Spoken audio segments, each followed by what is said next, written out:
Amid the glamour of a luxurious wedding ceremony, a single act shattered the enchantment. The groom, without hesitation, slapped the bride.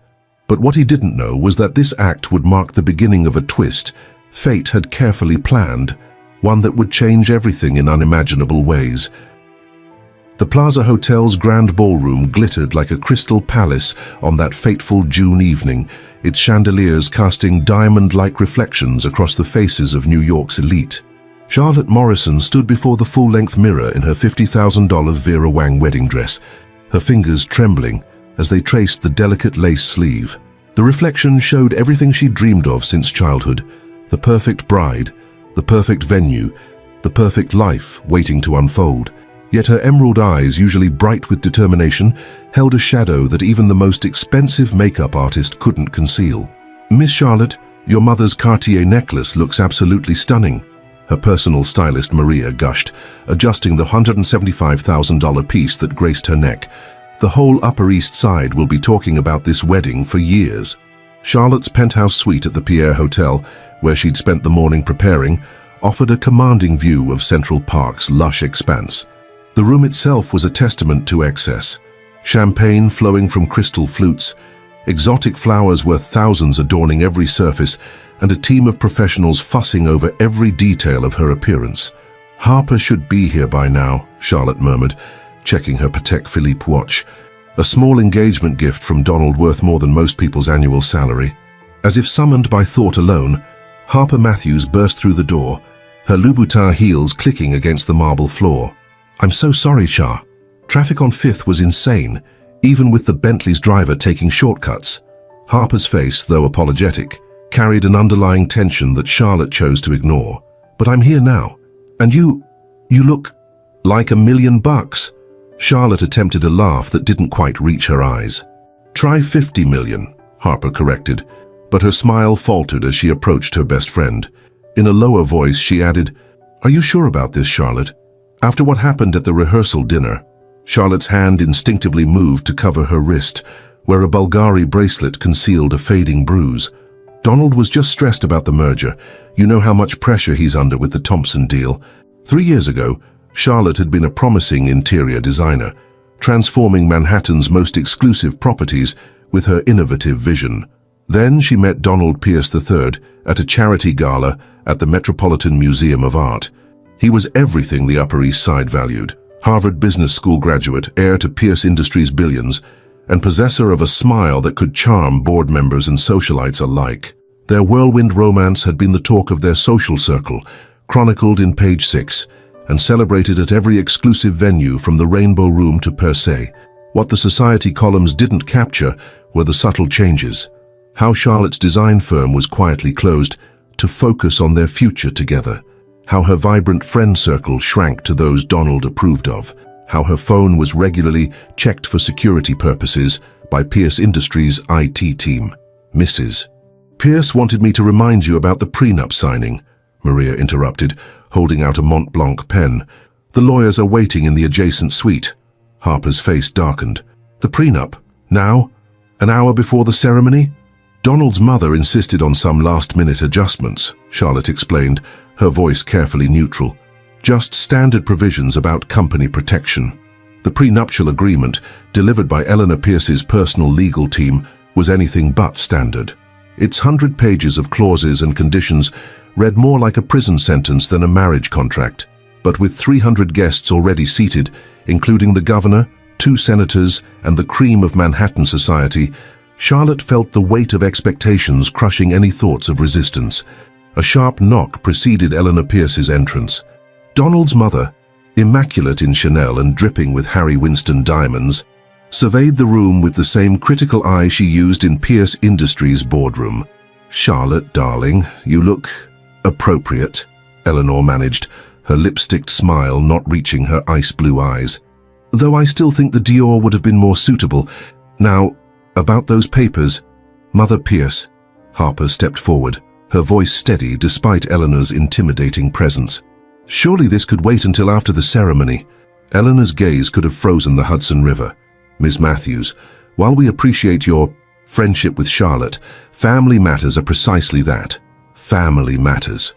The next hour passed in a blur of signatures, touch-ups and carefully orchestrated photographs. Charlotte felt increasingly disconnected, as if watching herself from a great distance. The girl in the mirror nodded at the right moments, smiled on cue, and played her part perfectly. Then came the moment that would change everything. The plaza's ballroom had been transformed into a winter wonderland, despite the summer heat outside. Thousands of white orchids and crystals created an ethereal canopy above the guests. As Wagner's wedding march began to play on the string quartet's priceless instruments, Charlotte stood at the entrance, her father beside her. "Ready, Princess?" James Morrison asked, concern flickering across his distinguished features. "You know you can still—" "Daddy, please," Charlotte whispered, her grip tightening on her bouquet of rare blue roses. "Everything is perfect. Everything has to be perfect." But perfection, like the crystal glasses lining the reception tables, was about to shatter. As Charlotte began her walk down the aisle, she caught sight of Donald at the altar. His handsome face, featured so often in Forbes and Fortune, showed none of the rage she'd witnessed the night before. Yet something in his stance, the way his fingers clenched and unclenched, sent a chill down her spine. The ceremony proceeded like a perfectly choreographed dance, each word and gesture rehearsed to perfection. The 7-tier wedding cake, the vintage champagne, the surprised gasps as doves were released into the evening sky. Everything followed the script Eleanor had meticulously planned, until it didn't. During the reception, Charlotte was speaking with the French ambassador when she felt Donald's hand clamp around her arm. His whisper, meant for her ears alone, carried the familiar edge that usually preceded his darkest moods. "I saw you talking to Richard earlier." "The help, Charlotte? Really?" Richard, the handsome young sommelier who had merely recommended a wine pairing, had shown Charlotte more genuine kindness in that brief interaction than Donald had in months. Perhaps that's why she did something she'd never dared before.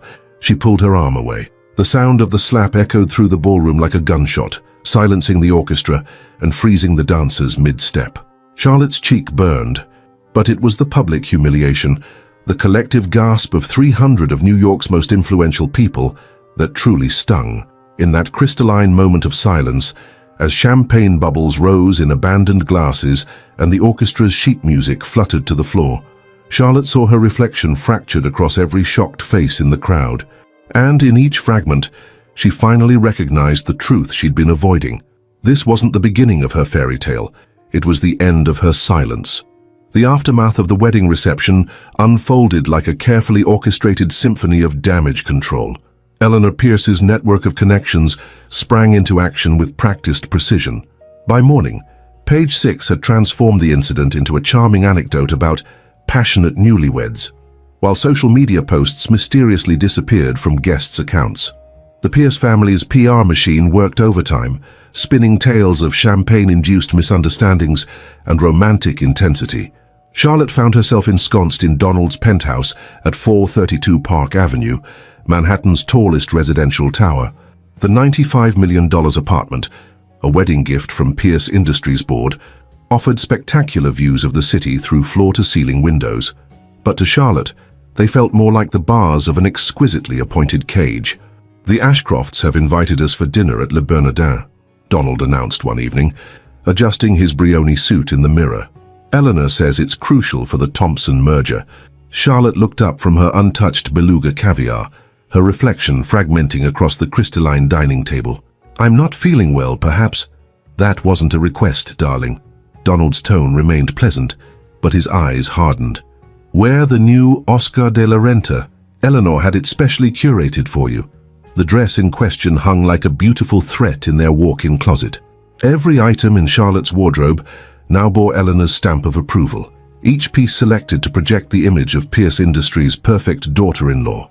Even Charlotte's personal shopper at Bergdorf's had been replaced by Eleanor's trusted stylist. Life settled into a gilded routine. Mornings began with Eleanor's assistant delivering a schedule of approved social engagements. Lunches were carefully choreographed appearances at Manhattan's finest establishments, where Charlotte played her role under the watchful eyes of Eleanor's social circle. Evenings belonged to Donald's business functions, where Charlotte stood by his side, the perfect corporate wife, her smile as practiced as her silence. But beneath the surface, tensions simmered. Donald's control grew more suffocating with each passing day. Her phone calls were monitored, her credit card statements scrutinized, her every movement tracked by the building's security team. Even her former interior design colleagues stopped responding to her messages, quietly informed that Pierce Industries might reconsider their contracts. "It's for your own protection," Donald would say, his hands gentle even as his words cut like knives. "You know how dangerous the city can be for someone in your position. Remember what happened to the Vanderbilt heiress last summer?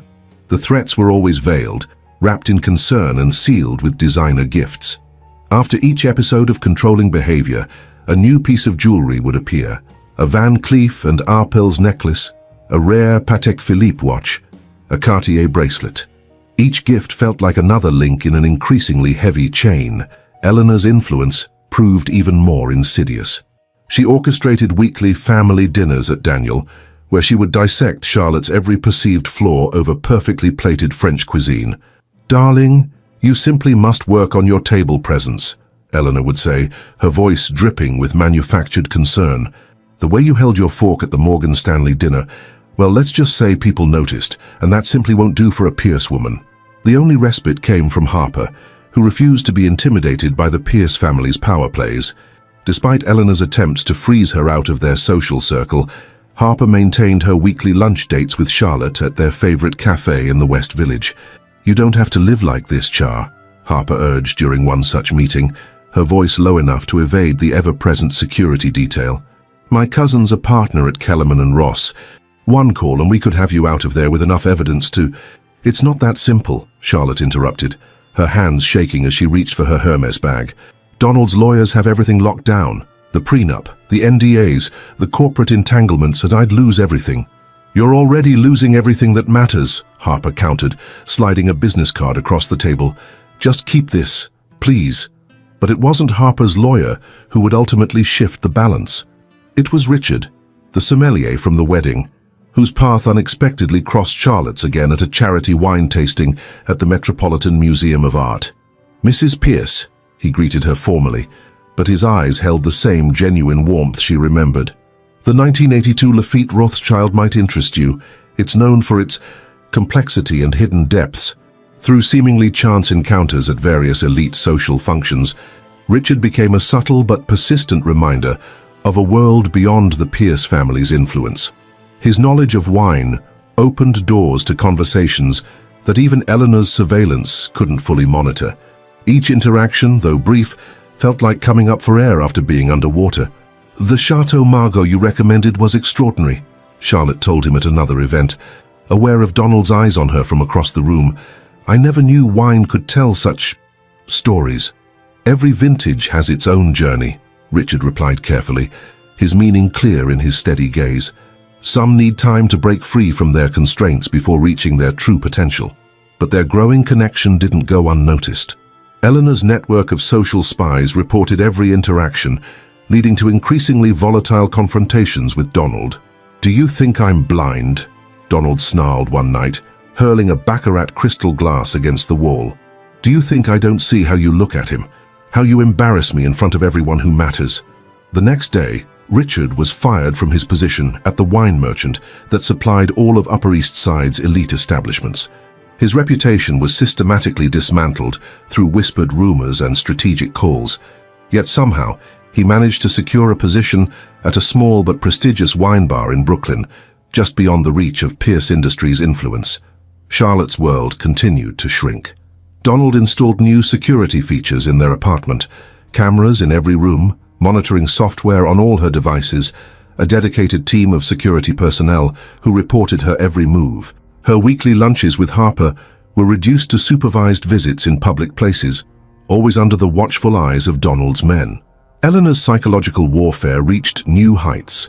She began hosting intimate mentoring sessions with other elite wives, using Charlotte as an example of both privilege and subtle inadequacy. "My dear," she would say, her voice carrying across the private dining room at La Grenouille, "we simply must work on your public speaking. The way you hesitated during your speech at the Children's Hospital benefit, well, we can't have people questioning Pierce Industries' commitment to philanthropy, can we?" Each criticism was delivered with impeccable timing and maximum impact, designed to strip away what remained of Charlotte's confidence. Yet something unexpected was happening beneath the surface. Each attempt to control her, each manipulation, each public humiliation, was slowly crystallizing into something harder, more resilient. Harper noticed the change first. During a carefully monitored lunch at Le Coucou, she saw something different in Charlotte's eyes, a calculating edge that hadn't been there before. "You're planning something?" Harper whispered, pretending to adjust her Hermes scarf to avoid the security team's lip-reading capabilities. Charlotte's smile remained perfect, practiced, empty. "I'm learning, Harper. Everything they're teaching me, every rule, every expectation, I'm learning it all." The transformation was subtle but profound. Charlotte began playing Eleanor's game with unexpected precision. She hosted flawless dinner parties, made strategic appearances at key social functions, and maintained an impeccable public image. She became what they wanted, the perfect Pierce wife, so perfect it was almost suspicious. Even Richard, during their increasingly rare encounters, sensed the change. At a wine auction at Christie's, their eyes met briefly across the room. "The Chateau Latour you're bidding on," he said, when social convention allowed them to interact. "It's known for its patience. Years of pressure create something unexpected."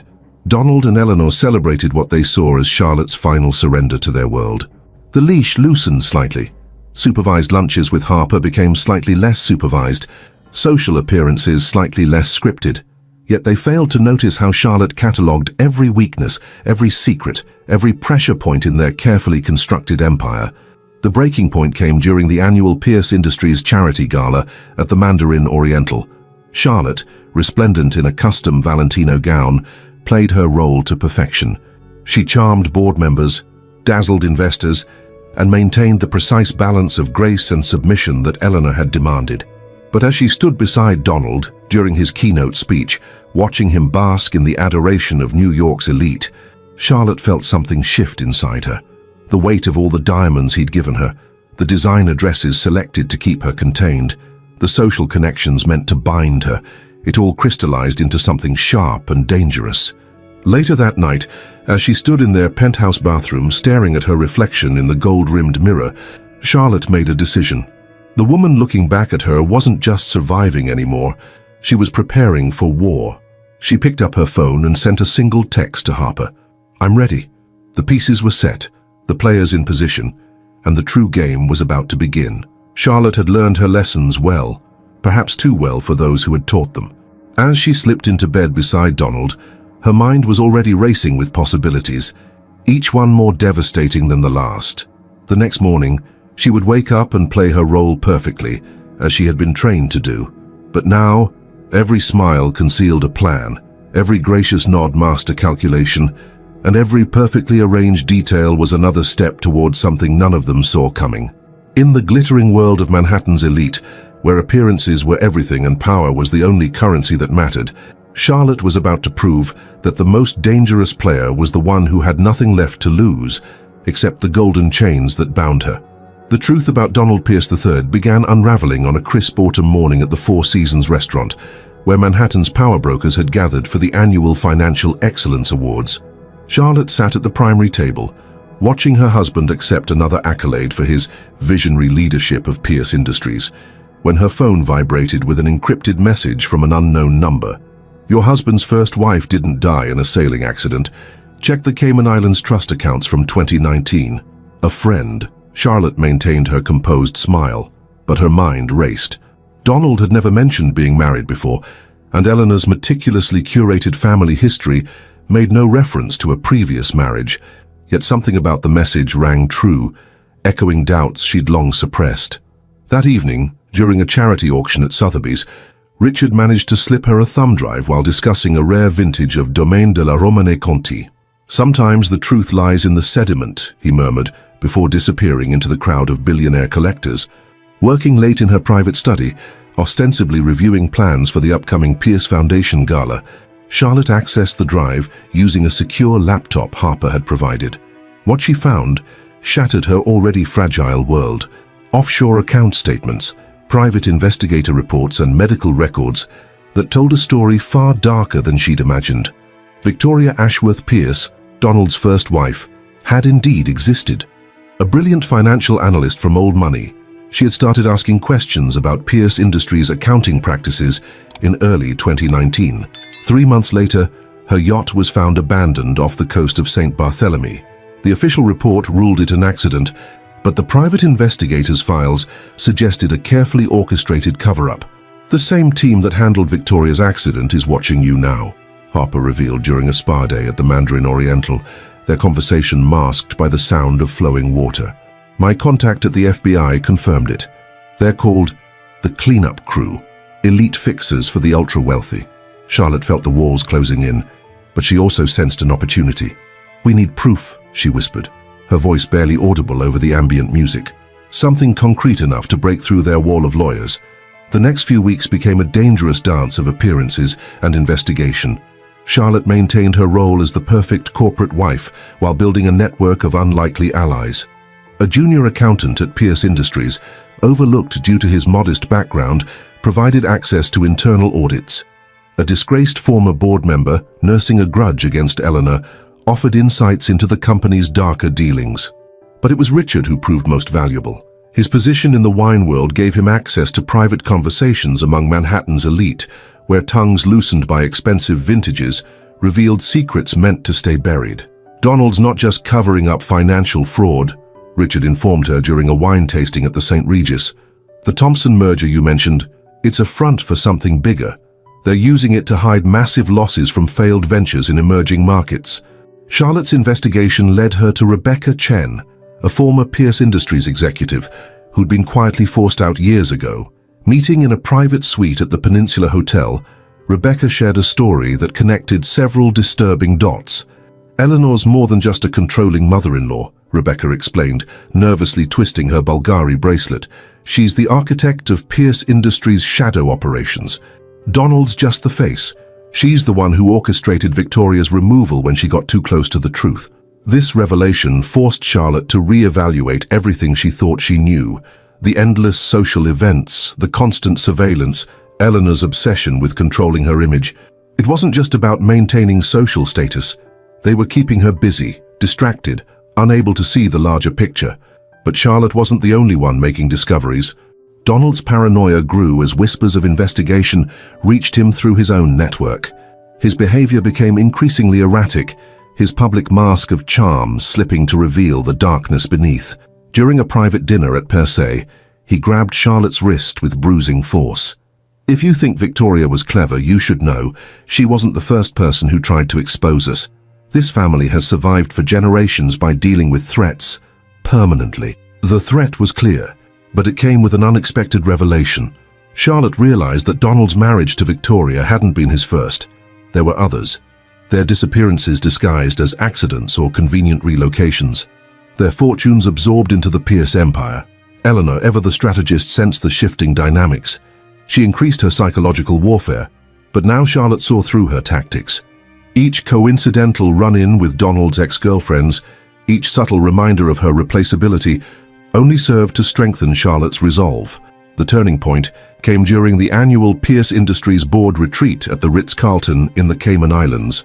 Charlotte, playing the role of devoted wife, used her access to photograph crucial documents while Donald was in meetings. But she wasn't the only one with an agenda. "I know what you're doing," a voice said behind her as she stood on her suite's balcony. It was James Thompson, the CEO of Thomson Global, their supposed merger partner. "And I want in." Thompson revealed that the merger was a trap. Pierce Industries was planning to asset strip his company, leaving thousands jobless while pocketing billions. He offered to help Charlotte expose the truth, but his help came with conditions that made her question his motives. Meanwhile, Harper's cousin at Kellerman and Ross had assembled a team of lawyers ready to move against Pierce Industries. But as they gathered evidence, Charlotte discovered a painful truth. Harper's family had old ties to the Pierces, and her cousin's firm had helped bury Victoria's case. "I swear I didn't know," Harper pleaded during a tense confrontation at the Metropolitan Museum of Art. "My family kept me in the dark. But Charlotte, you have to believe me. I'm on your side." The web of betrayal and loyalty grew more complex with each passing day. Richard, despite the risks to himself, continued gathering intelligence from his connections in the luxury service industry. But even he had secrets. His apparently humble position as a sommelier masked connections to European banking families with their own grievances against the Pierces. Charlotte found herself at the center of a dangerous game, unsure whom to trust. The evidence she'd gathered painted a picture of corruption spanning decades, forced acquisitions, environmental disasters covered up with bribes, politicians bought and sold like vintage wines. Eleanor, proving more formidable than ever, began making moves of her own. She arranged for Charlotte's former interior design mentor to receive an offer she couldn't refuse, contingent on her publicly discrediting Charlotte's professional reputation. "It's nothing personal, dear," Eleanor said during a private lunch at Le Bernardin. "Just insurance. You understand, don't you? In our world, we must always plan for contingencies." But Charlotte had learned from the best. While Eleanor focused on destroying her past, Charlotte was building her future. She had assembled her own network of influences, disgruntled former employees, overlooked service staff, and even some of New York's old money families who resented the Pierces' new power. The pieces were in place, but the risks were mounting. Donald's cleanup crew had started following Harper, and Richard reported suspicious inquiries about his past. Even Thompson's offer of alliance seemed increasingly like a carefully laid trap. During a record-breaking auction at Christie's, where Donald was bidding millions on a rare Monet, Charlotte received another anonymous message.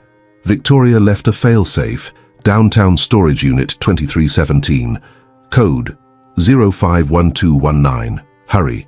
The discovery of Victoria's failsafe would change everything, but it also meant Charlotte had to make an impossible choice. The evidence she needed was within reach, but using it would destroy not just Donald and Eleanor, but dozens of powerful families connected to Pierce Industries. As she stood in their penthouse that night, watching Manhattan's lights glitter like diamonds in the darkness, Charlotte faced her moment of truth. The weight of her diamonds felt like armor now, her designer dress a warrior's uniform. She had learned to play their game, perhaps too well. Tomorrow would bring either her greatest triumph or her final defeat. But as she prepared for bed, maintaining the perfect facade of a devoted wife, Charlotte allowed herself a small, dangerous smile. In teaching her to be the perfect Pierce woman, they had created something far more dangerous than they could have imagined. The next morning's headlines would shake Manhattan's foundations, but the real earthquake was still to come. The game was no longer about escape.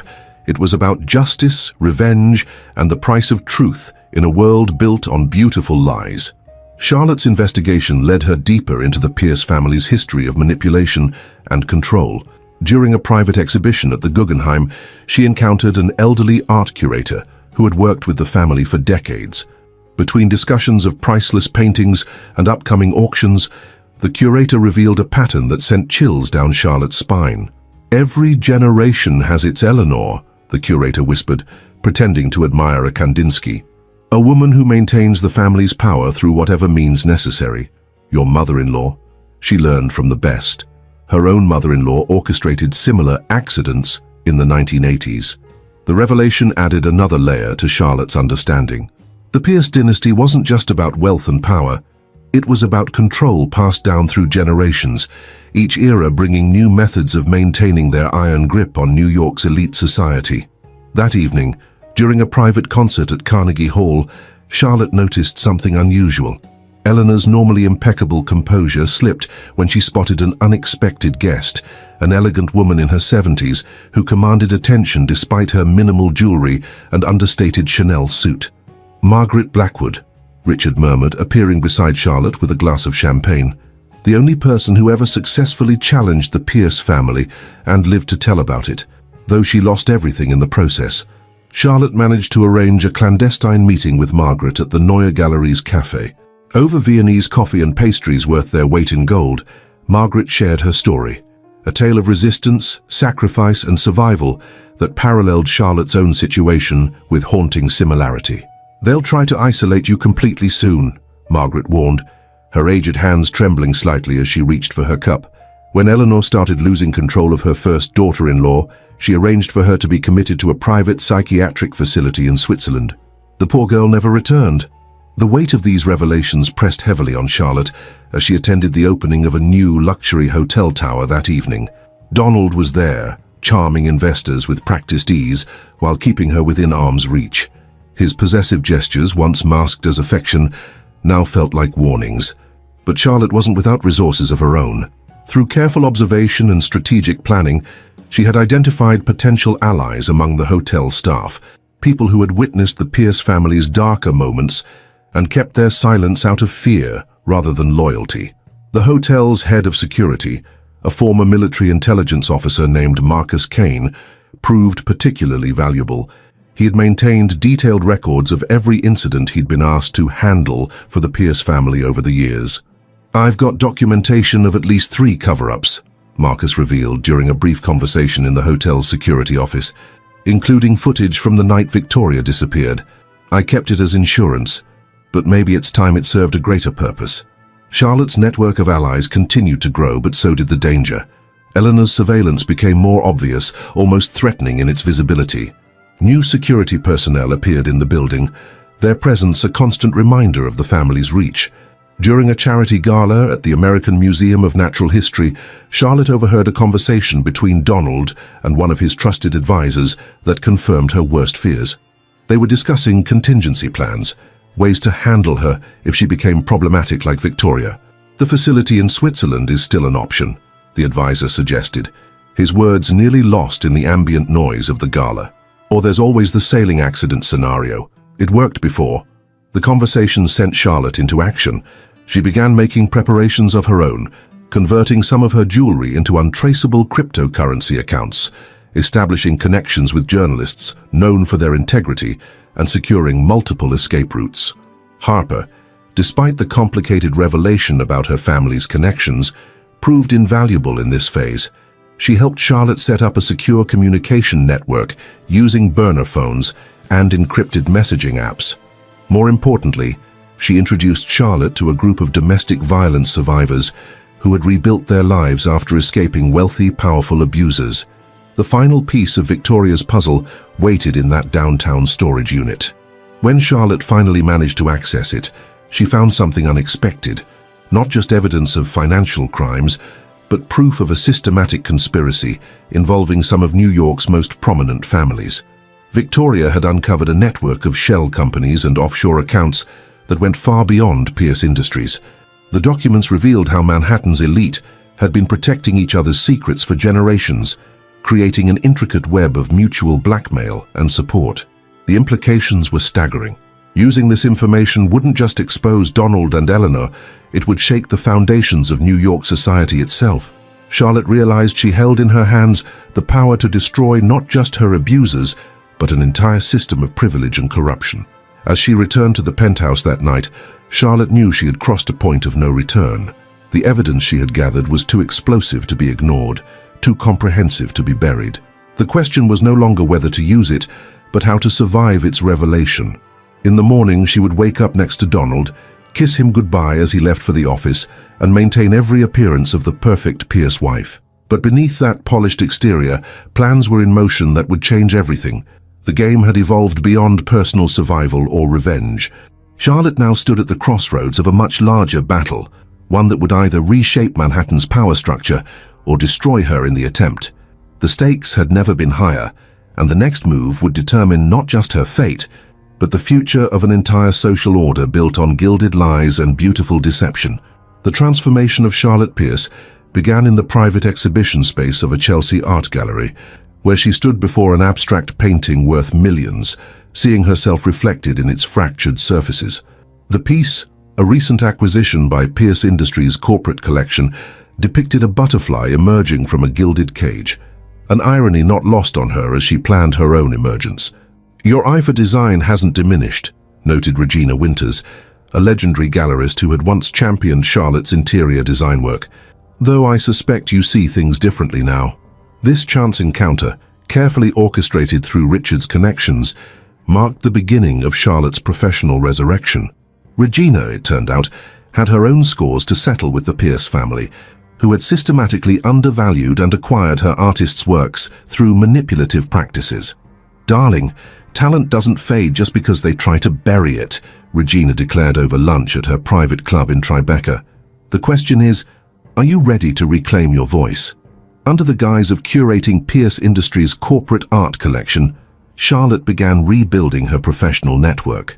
She utilized Eleanor's insistence on maintaining appearances to attend design conferences and art fairs, each event becoming an opportunity to reconnect with old colleagues and establish new alliances. The process required a delicate balance. By day, she maintained her role as the perfect corporate wife, attending board meetings and charity galas at Donald's side. But in carefully stolen moments, she was laying the groundwork for her independence, using the very skills Eleanor had taught her about networking and influence. "You've learned to move differently," Harper observed during one of their supervised lunches at Le Bernardin. Like a chess player who's finally seeing the whole board, Charlotte's transformation extended beyond the professional sphere through a discreet arrangement with Dr. Sarah Chen, a renowned psychiatrist who specialized in treating survivors of high society abuse. She began addressing the psychological trauma of her marriage. Their sessions, disguised as spa appointments at the Mandarin Oriental, helped Charlotte understand the intricate web of manipulation she'd been caught in. Dr. Chen, who had treated other women from New York's elite circles, provided crucial insights into the patterns of control and abuse that characterized families like the Pierces. Your hypervigilance, your ability to read rooms and anticipate threats, these aren't weaknesses, Dr. Chen explained during one session. They're survival skills. Now it's time to turn them into strengths. Charlotte began applying these insights to her daily life. She transformed her forced social appearances into opportunities for gathering intelligence and building alliances. Every charity board she was pressured to join became a potential network of support. Every social obligation a chance to strengthen her position. Richard, moving seamlessly through the world of luxury service, became an invaluable partner in her evolution. His wine expertise provided cover for their meetings, while his connections helped her establish secure channels of communication with other allies. "The best vintages," he reminded her during a wine tasting at the St. Regis, "develop their character under pressure, but timing the harvest is crucial." Through Richard's network, Charlotte met Sophia Anderson, a Swedish tech entrepreneur who had successfully sued her billionaire ex-husband despite his family's powerful connections. Sophia became a mentor, teaching Charlotte how to protect herself digitally and maintain secure communications. "The problem with golden handcuffs," Sophia noted during a secret meeting in her penthouse at 15 Central Park West, "is that everyone sees the gold, but no one notices the handcuffs until it's too late." Under Sophia's guidance, Charlotte began taking coding classes, disguised as social media management workshops, approved by Pierce Industries' PR team. She learned to navigate cryptocurrency markets, creating a financial safety net that even Eleanor's extensive banking connections couldn't trace. Professional opportunities began emerging in unexpected places. A Middle Eastern royal family, impressed by her subtle recommendations during a state dinner, requested her services in redesigning their New York pied-à-terre. Eleanor, seeing an opportunity to strengthen Pierce Industries' international connections, unwittingly gave Charlotte permission to take on the project. The apartment became Charlotte's canvas for rebellion. Every design choice, while appearing to conform to the client's luxurious expectations, contained hidden elements of resistance and empowerment. The project's success led to more commissions, each carefully selected to expand her independent network while maintaining her cover as the dutiful Pierce wife. "You've created something remarkable here," the princess told her during the reveal, understanding more than she let on. "A space that appears to conform while subtly encouraging freedom. Rather like you, I suspect." Donald, focused on the Thompson merger and his own power plays, failed to notice how his wife's carefully curated social schedule was actually building her escape route. Each charity gala she hosted added to her list of allies. Every corporate event strengthened her position in New York's power structure. Even Eleanor's attempts at control began to backfire. Her insistence that Charlotte join the board of the Metropolitan Museum of Art's Conservation Committee provided access to art world figures beyond the Pierce family's influence. The mandatory appearances at Fashion Week events connected her with designers and creative directors who recognized her talent and offered quiet support. "You remind me of Coco Chanel," noted a legendary fashion editor during a private showing at Bergdorf Goodman. "Not the sanitized version in history books, but the real woman, the one who understood that style could be armor." Charlotte's inner circle grew carefully. selectively. In addition to Harper and Richard, she found allies in unexpected places. A junior partner at Pierce Industries law firm who had witnessed Victoria's case being buried, a society photographer who had documented years of covered-up incidents, a retired doorman from their building who had maintained detailed records of suspicious activities. Marcus Kane, the hotel security chief, proved particularly valuable in teaching Charlotte counter-surveillance techniques. During apparently casual conversations at corporate events, he showed her how to spot tails, identify listening devices, and maintain operational security. The biggest mistake they make, he told her, while demonstrating how to sweep for bugs in her office, is assuming that wealth equals competence. Their overconfidence creates blind spots. The greatest challenge was maintaining her composure as she uncovered more of the Pierce family's secrets. Each new revelation about Victoria, about Donald's other victims, about Eleanor's systematic destruction of perceived threats, tested her resolve to stick to her carefully crafted plan. During a weekend charity retreat at the Pierce family estate in the Hamptons, Charlotte had a moment of crisis. Walking through the manicured gardens where Victoria had once planted roses, she felt the weight of her predecessor's fate pressing down on her. "You're not alone this time," Harper reminded her during a secure call that evening, "and you're not the same person they tried to break."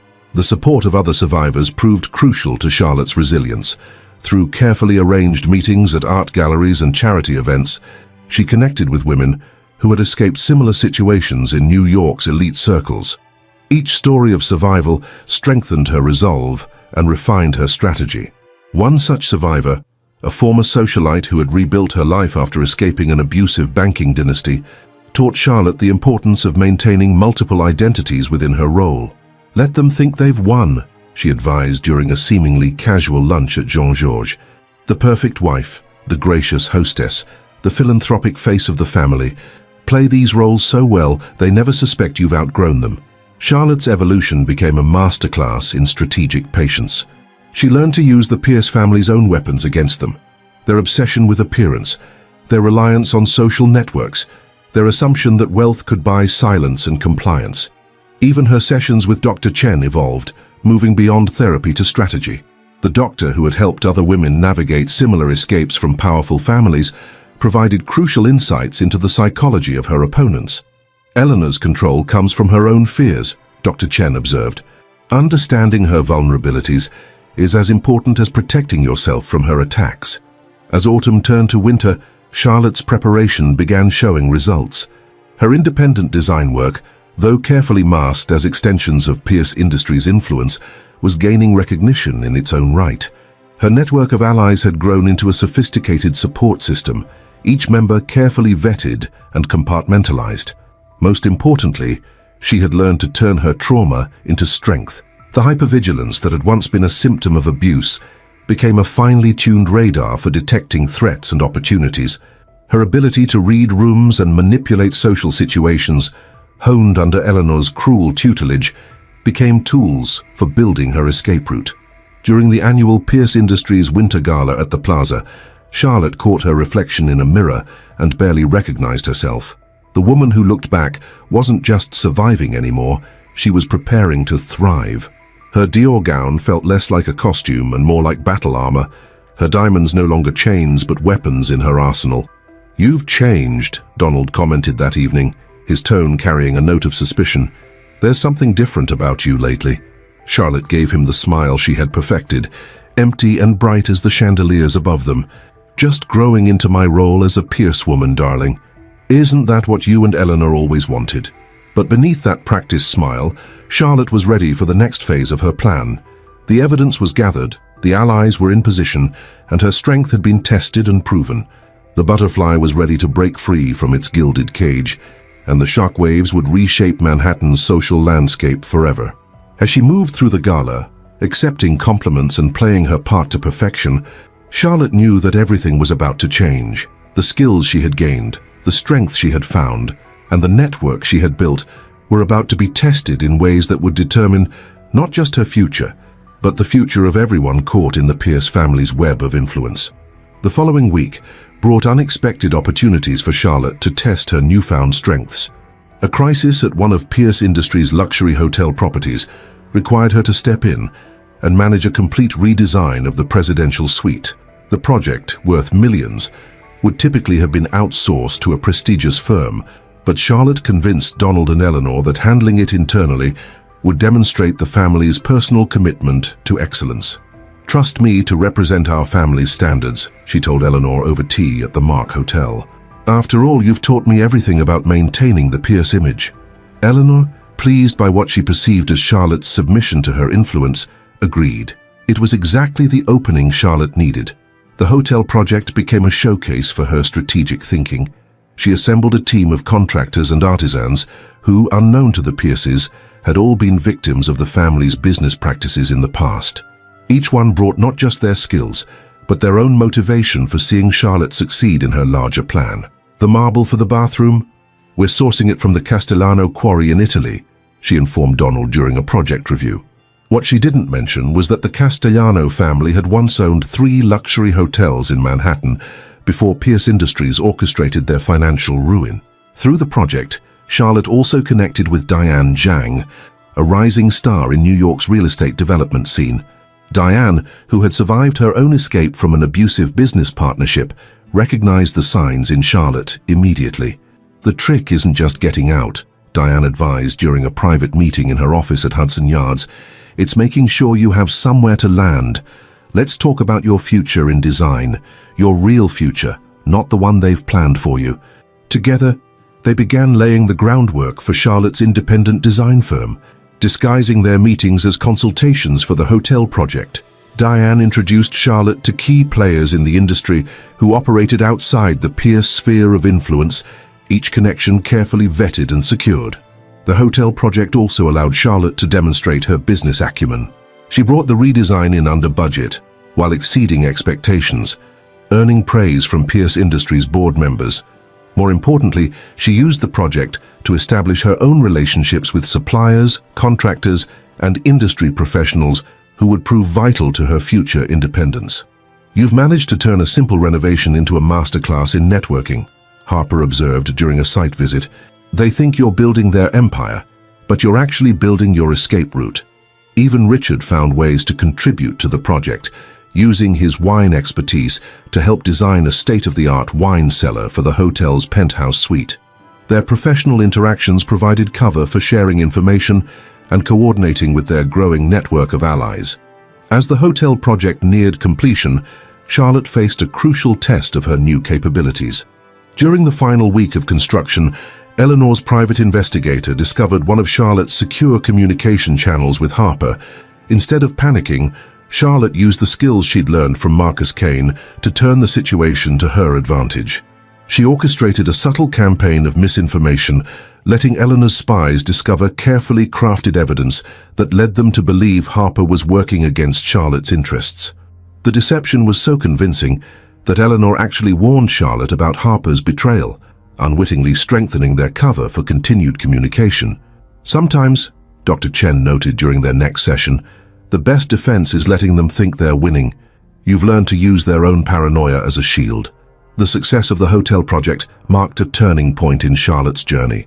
She had proved to herself and her allies that she could operate right under the Pierce family's nose, building power and influence while appearing to submit to their control.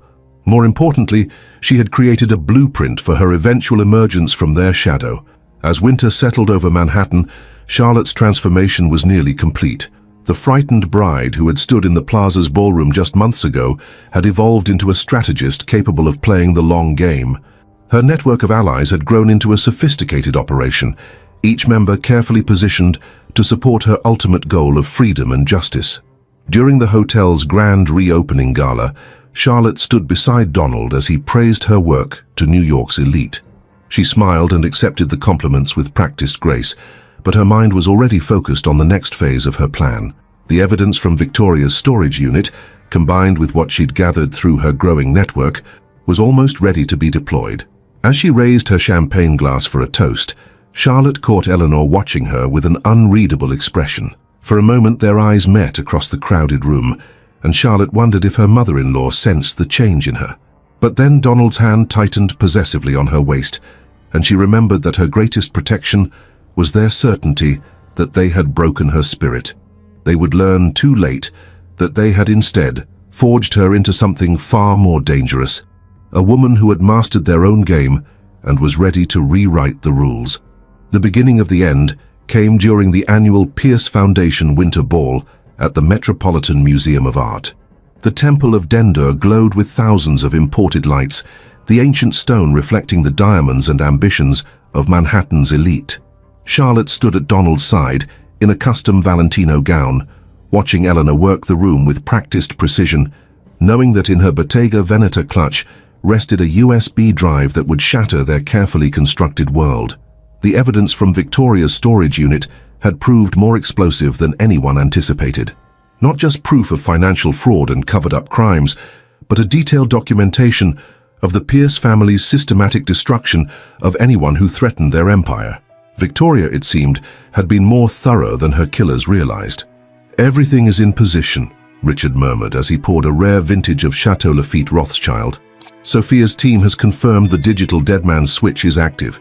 If anything happens to you, everything goes public automatically." Charlotte maintained her perfect smile as she surveyed the room. The guest list read like a who's who of American power: Supreme Court justices, Wall Street titans, media moguls, and old money families whose fortunes were intricately tied to Pierce Industries' secrets. Many of them would be collateral damage in what was about to unfold. The first move came from an unexpected direction. James Thompson, their supposed merger partner, approached Donald with news that made him visibly pale. The Thompson merger, cornerstone of Pierce Industries' latest expansion, was suddenly in jeopardy. "There seems to be some irregularity in the accounts," Thompson announced loudly enough for nearby guests to hear. "My board is quite concerned about certain offshore transactions." Donald's grip on his whiskey glass tightened. "This isn't the place for business discussions, James." But Thompson, it turned out, had his own agenda. "Actually, Donald, I think this is exactly the place, especially given what the SEC will be announcing tomorrow morning." Eleanor materialized at Donald's side, her Chanel smile brittle. "Perhaps we should continue this conversation in private." As they moved toward the temple's inner chamber, Charlotte caught Harper's eye across the room. Her friend was positioned near the museum's main security office, where Marcus Kane had arranged for certain surveillance footage to be conveniently archived. The confrontation that followed would be remembered in Manhattan's social circles for years to come. Thompson, it emerged, had been working with federal investigators for months. The Thompson merger wasn't just failing, it was a sophisticated sting operation. "Did you really think I wouldn't investigate after what happened to my sister?" Thompson's voice carried through the ancient stone chamber. "Victoria was my twin, Donald. Did you think I wouldn't seek justice?" The revelation hit the room like a thunderbolt. Charlotte watched the color drain from Eleanor's face as she realized the depth of their miscalculation.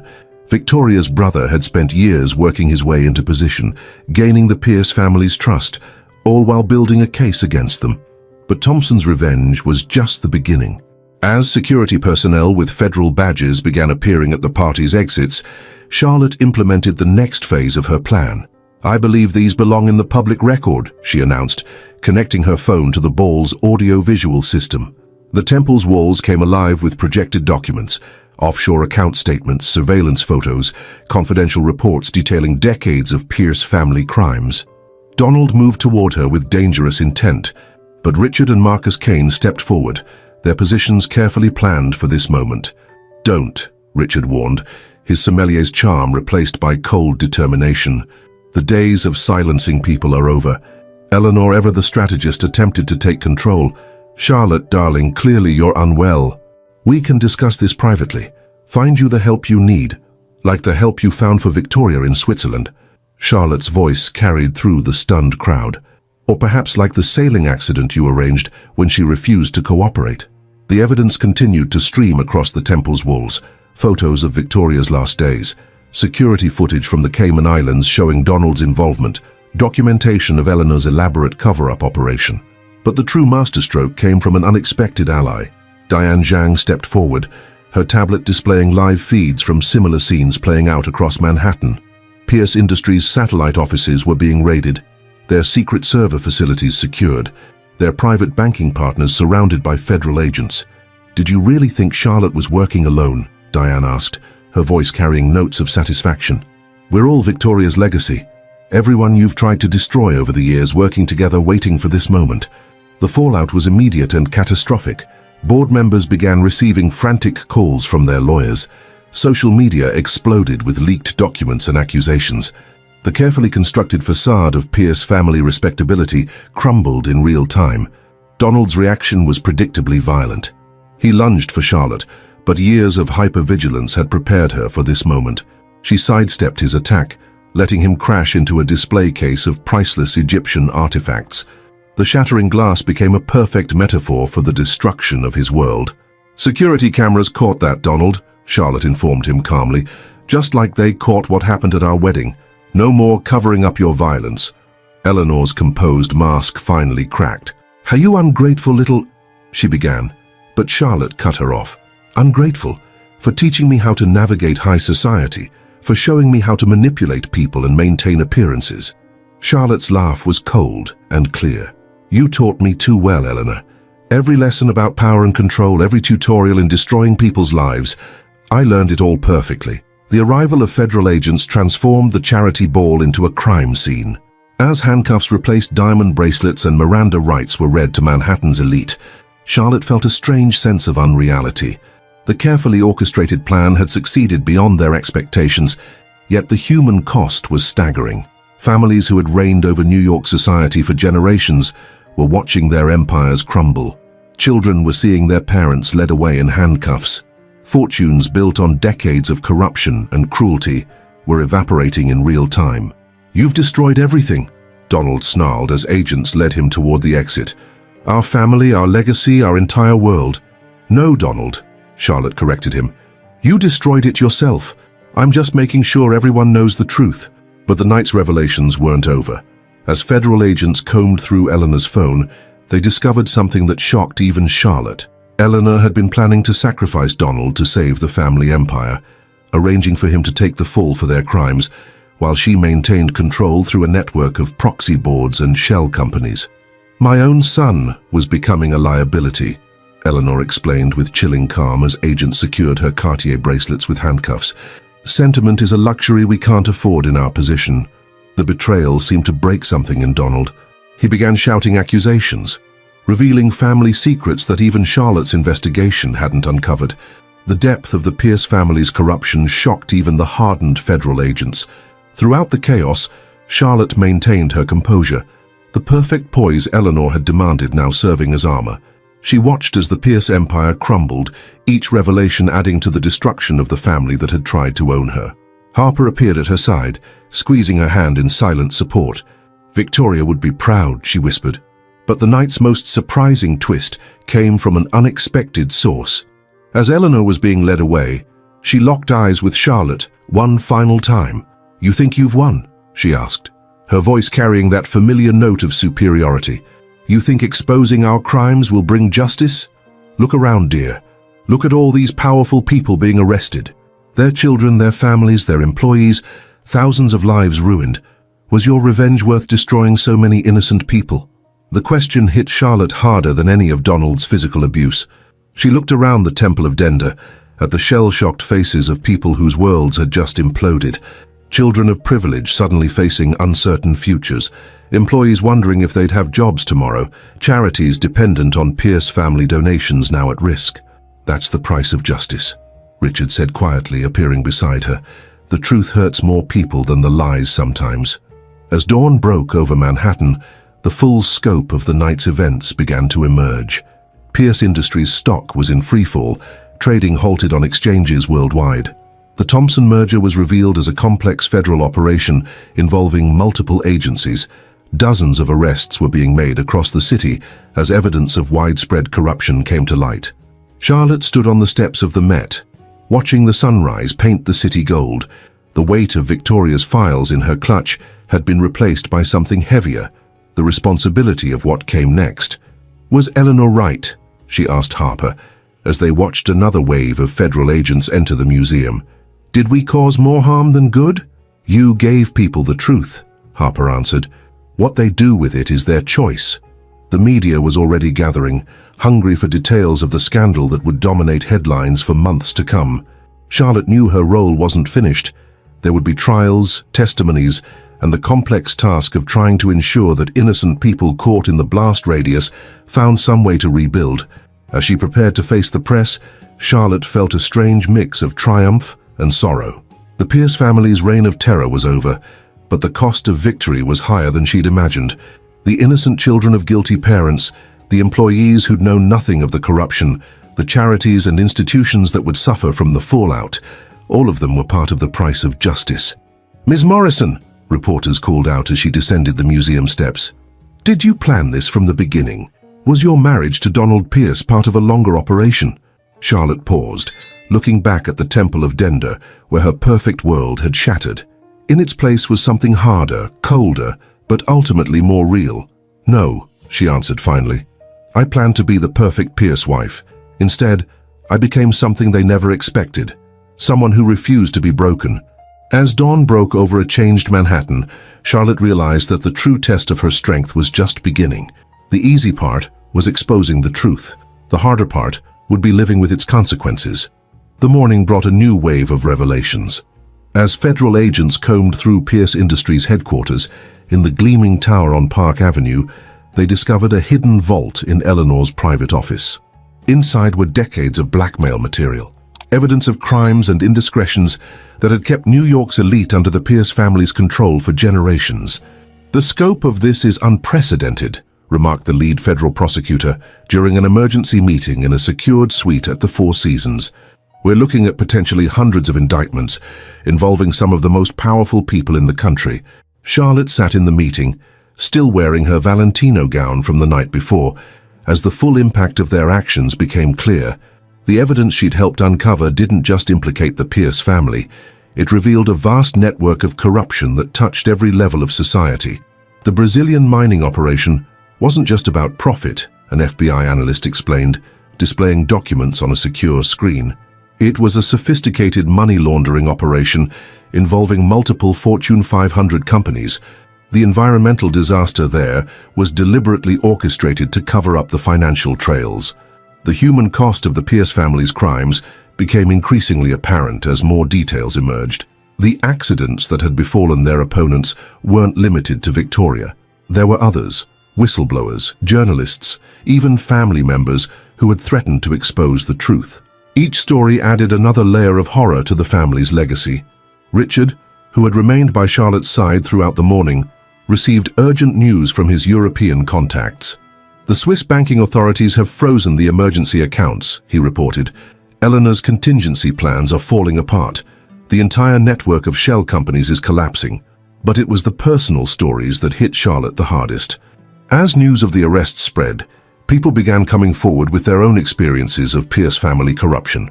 Former employees who had been silenced, small business owners who had been ruined, families who had lost everything to the family's machinations. During a brief break in the proceedings, Charlotte found herself in the hotel's powder room, facing her reflection in the gilt-edged mirror. The woman who looked back at her was both familiar and strange, still wearing the trappings of Pierce family privilege, but now standing on the other side of their power. "You did what was necessary," Harper said, joining her in the bathroom. "But that doesn't make it any easier to bear." The day brought a parade of lawyers, federal agents, and journalists, each wanting Charlotte's perspective on different aspects of the scandal. She maintained her composure, drawing on years of Eleanor's training in handling the press, but now using those skills to ensure the truth was heard. One particularly poignant moment came when Margaret Blackwood, the woman who had previously stood up to the Pierce family, arrived at the Four Seasons. Despite her age, she carried herself with dignity as she shared her own story of surviving the family's attempts to destroy her. "They take everything from you," Margaret observed, her aged hands clasping Charlotte's. "But they can't take who you really are, not unless you let them." By evening, the full scale of the Pierce Empire's collapse was becoming clear. The stock market had suffered its worst day since the financial crisis, with multiple companies implicated in the family's schemes facing possible bankruptcy.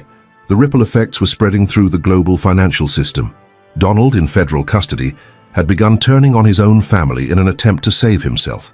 His revelations about Eleanor's long-term plans shocked even those who thought they knew the family's capacity for betrayal.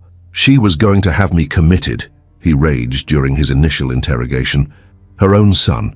She had the papers drawn up months ago. Charlotte wasn't the target, I was.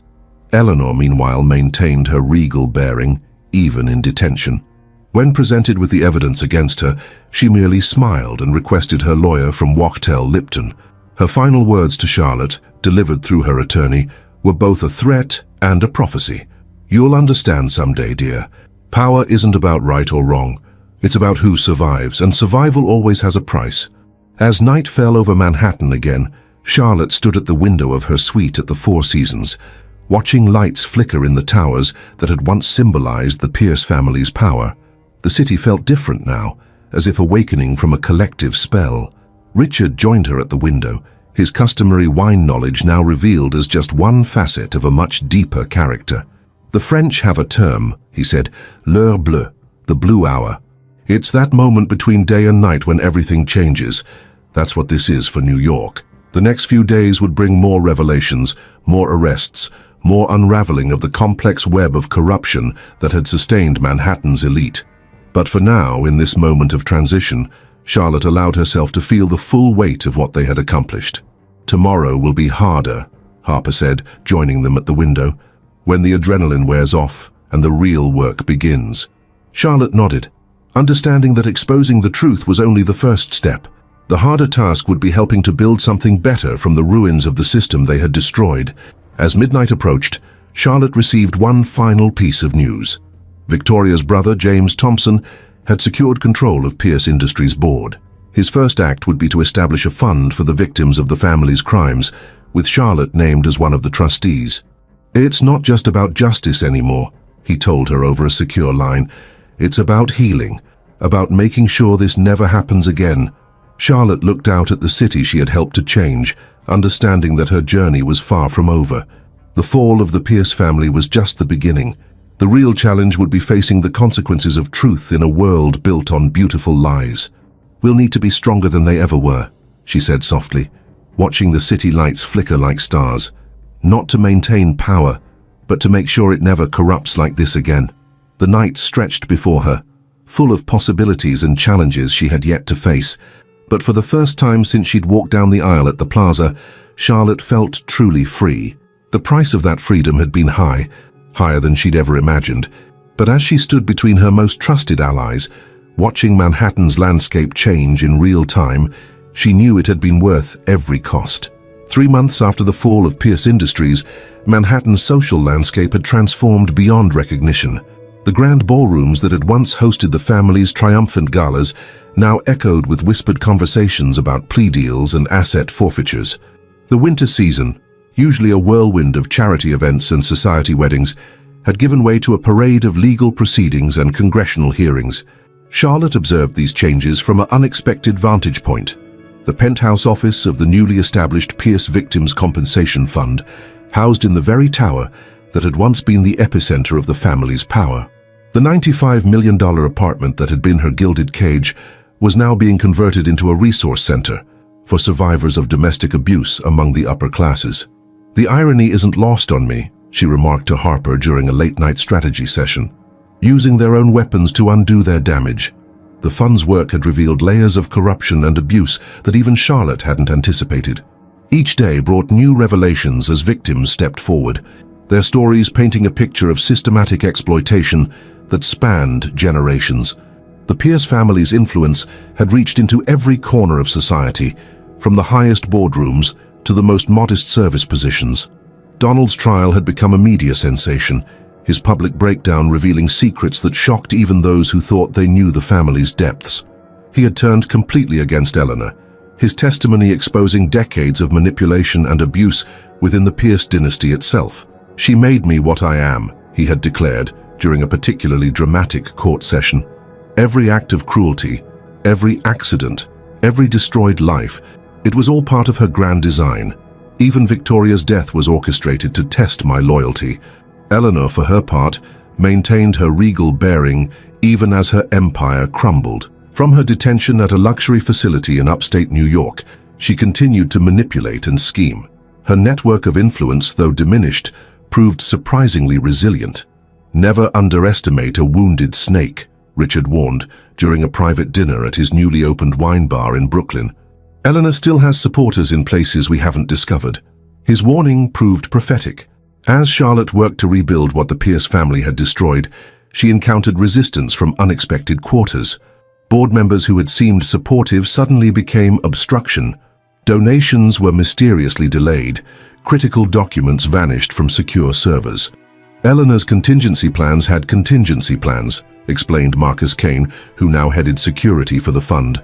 We're still finding hidden accounts and buried evidence months later. The most surprising developments came from James Thompson, Victoria's brother, whose own motivations proved more complex than anyone had suspected. During a private meeting in his office at Thompson Global, he revealed information that changed everything. Victoria wasn't just gathering evidence against the Pierces, he explained, displaying a series of encrypted files on his secure terminal. She was mapping an entire network of families like them, dynasties built on exploitation and abuse. The Pierces were just one head of the Hydra. This revelation forced Charlotte to reevaluate everything they had accomplished. The Pierce family's fall had created a power vacuum, and other corrupt dynasties were already moving to fill it. The very systems they had exposed were trying to rebuild themselves in new forms. Meeting in the old Pierce Industries boardroom feels like tempting fate, Harper observed during an emergency session with their core team. The room's floor-to-ceiling windows still offered the same commanding view of Manhattan, but now the perspective felt different. Less about power, more about responsibility. Charlotte had assembled a unique coalition to address these new challenges. Diane Zhang's technological expertise combined with Sophia Anderson's financial acumen created a formidable investigative force. Margaret Blackwood's historical knowledge of old money families proved invaluable in understanding the deeper patterns of corruption.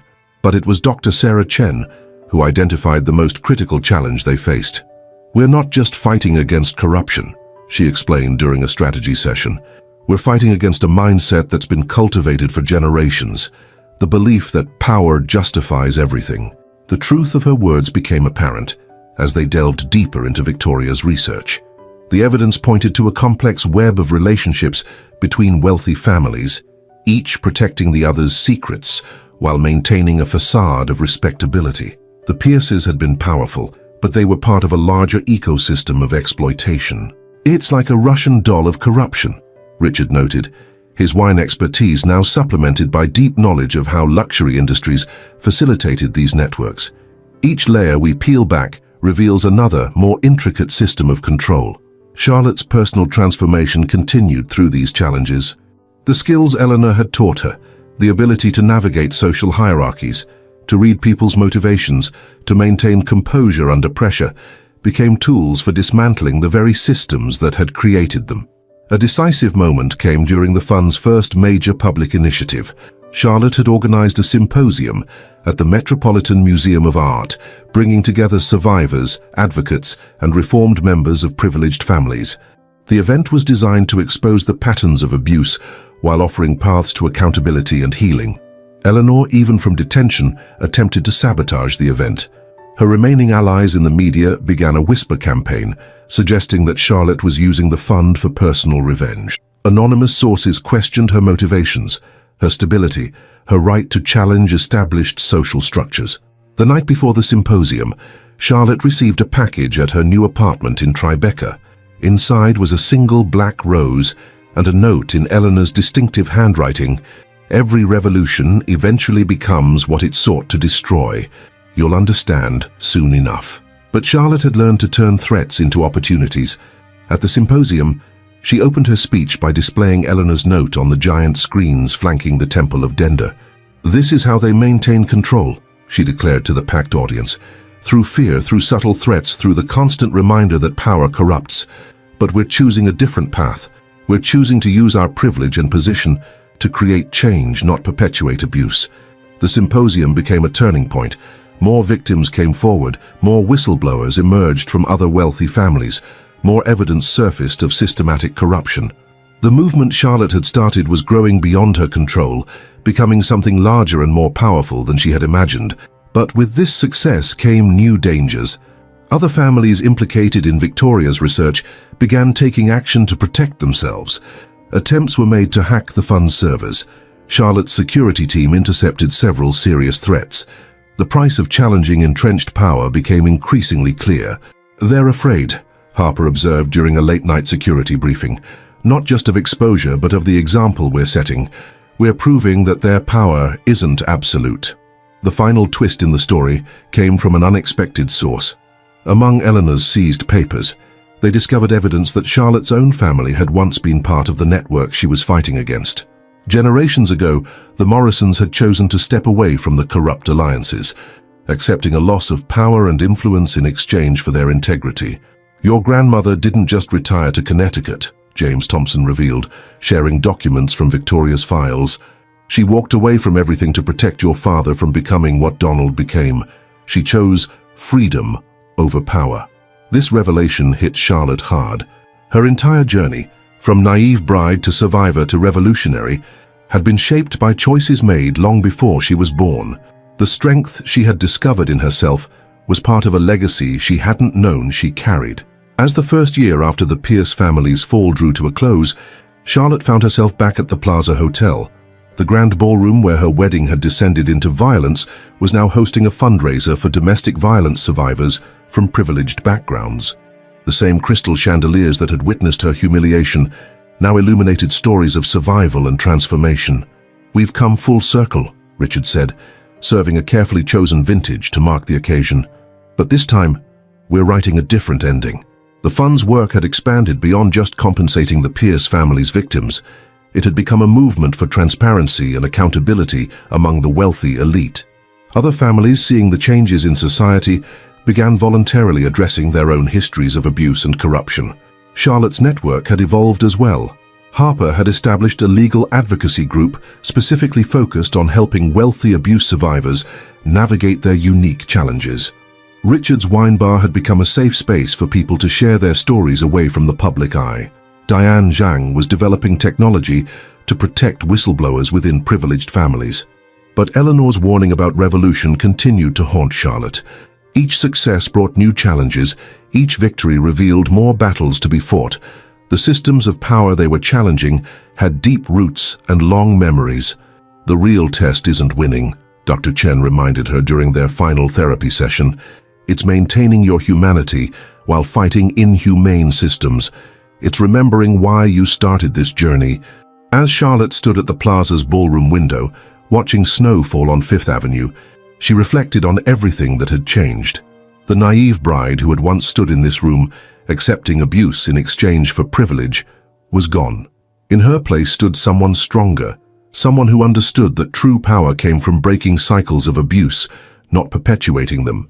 The Pierce family's fall had been just the beginning.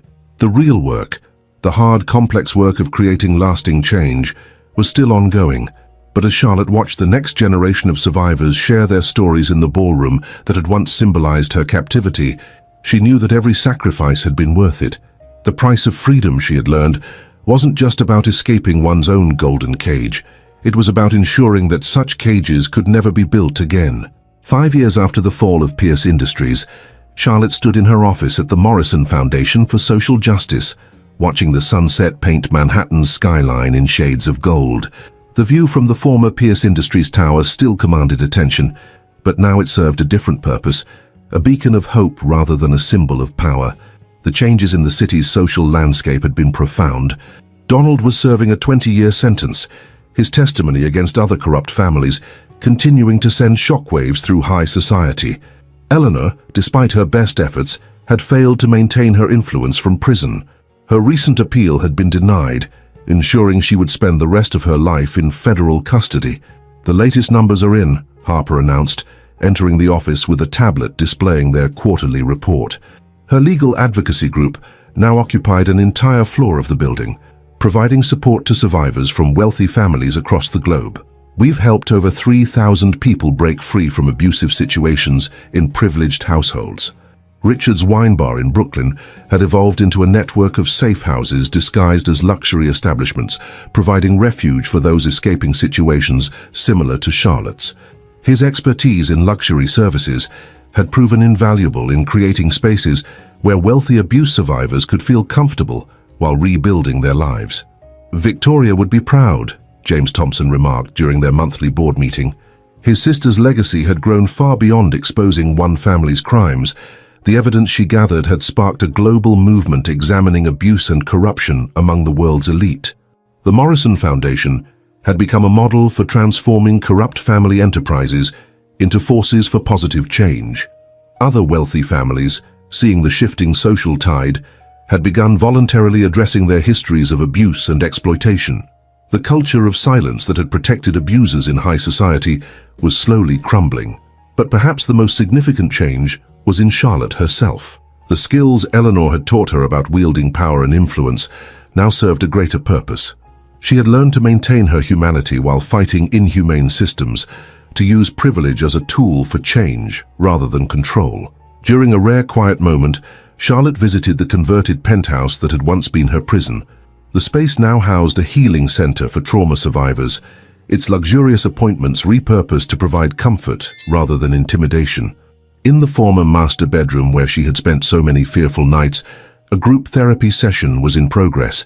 "Sometimes I look at old photos," she confided to Harper later that evening, as they shared a bottle of wine Richard had specially selected for the Foundation's anniversary. The woman in those society pages, wearing designer dresses and perfect smiles, she feels like a stranger now. The final twist in Charlotte's story had come unexpectedly.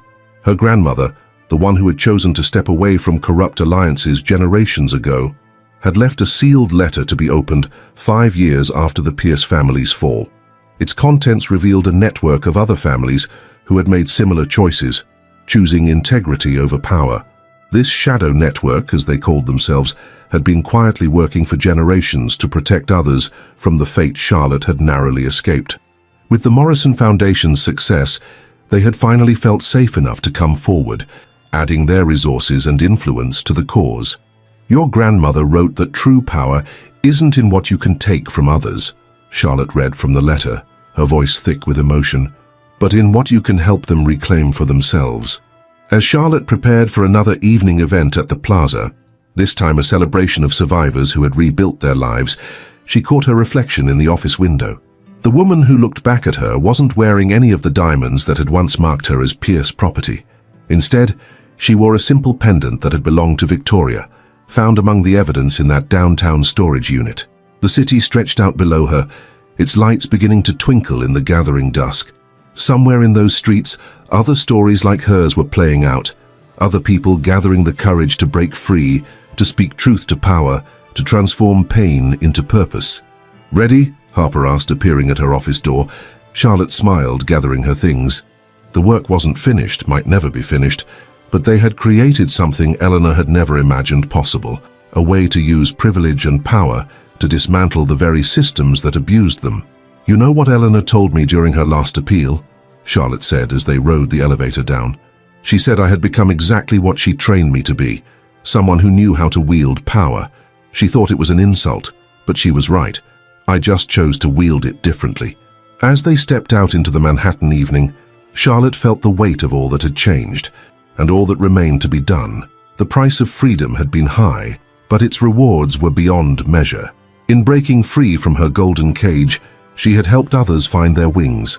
The night air carried the promise of spring, of renewal, of continued transformation. Charlotte Morrison, no longer a Pierce but now something far more powerful, walked into that promise with her head held high, knowing that every step forward helped light the way for others to follow. If this story touched your heart and you want to keep following inspiring and moving stories, be sure to check out our upcoming videos, subscribe to our channel, and turn on notifications to stay updated on new content that can brighten your journey and provide valuable insights. Join us and keep exploring stories that truly matter. I'm sure the next video that pops up on your screen will touch you as well, so click on it now, and we'll see you there.